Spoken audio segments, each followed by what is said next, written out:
Кластер на схемах и в описаниях обозначается следующим способом. Я нарисовал здесь два кластера. Один из простых столбиков и из рельефных столбиков, лицевых. Но это все может быть также и из изнаночных столбиков, и может быть не два столбика, а три. Это все зависит от схемы, по которой вы вяжете. На данном примере я указал два столбика. И по сути это два столбика, которые провязываются в одно основание, и им делается общая вершина. То есть это и не прибавка, и не убавка. То есть мы в один столбик провязали два столбика и сделали общую вершину. Сейчас я покажу, как это вяжется. То есть я на примере указал столбики с одним накидом. Это может быть и с двумя накидами, то есть все также зависит от вашей схемы. Выполняем накид, и в указанный на вашей схеме столбик мы провязываем незавершенный столбик с одним накидом. Если у вас на схеме кластер из столбиков с одним накидом, если из двух, то значит из двух.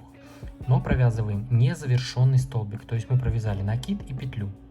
Все, оставшиеся две петли не закрываем, то есть столбик. Опять накид, и сюда же, в этот же столбик, в это же место мы выполняем также незавершенный столбик с одним накидом.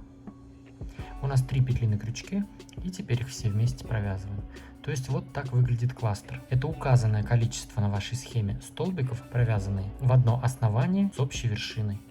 Еще раз показываю. Сделаю просто воздушные петли, чтобы лучше было видно. Накид, в указанный на вашей схеме столбик провязываем незавершенный столбик с одним накидом. То есть вот провязываем петлю и накид. Все, у нас остается 2 петли на крючке. Опять накид. И в этот же столбик, в эту же петлю провязываем также незавершенный столбик с одним накидом.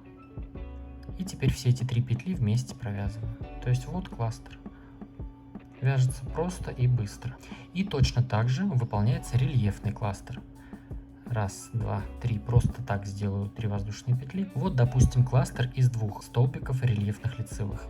Повторяю, они могут быть другие столбики, могут быть с 2 накидами, может быть 3 вообще столбика. Итак, я сделал накид, и вокруг указанного на схеме столбика я провязываю незавершенный столбик, рельефный лицевой, с одним накидом. Так, раз. И второй накид. И вокруг этого же столбика я провязываю незавершенный столбик с одним накидом, рельефный лицевой. У меня также 3 петли на крючке, и теперь их вместе я провязываю. Вот это рельефный кластер. Еще раз. Накид. И вокруг указанного столбика выполняем 2 рельефных лицевых столбика с одним накидом, незавершенные.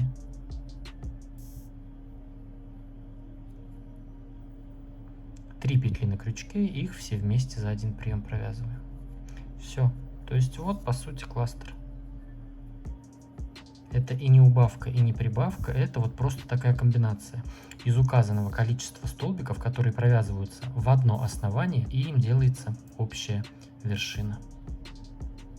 Поставьте этому видео лайк, если оно было интересным и полезным, подписывайтесь на мой канал и присоединяйтесь ко мне в Instagram, там тоже очень красиво и интересно. А с вами был я, Эд, до скорого!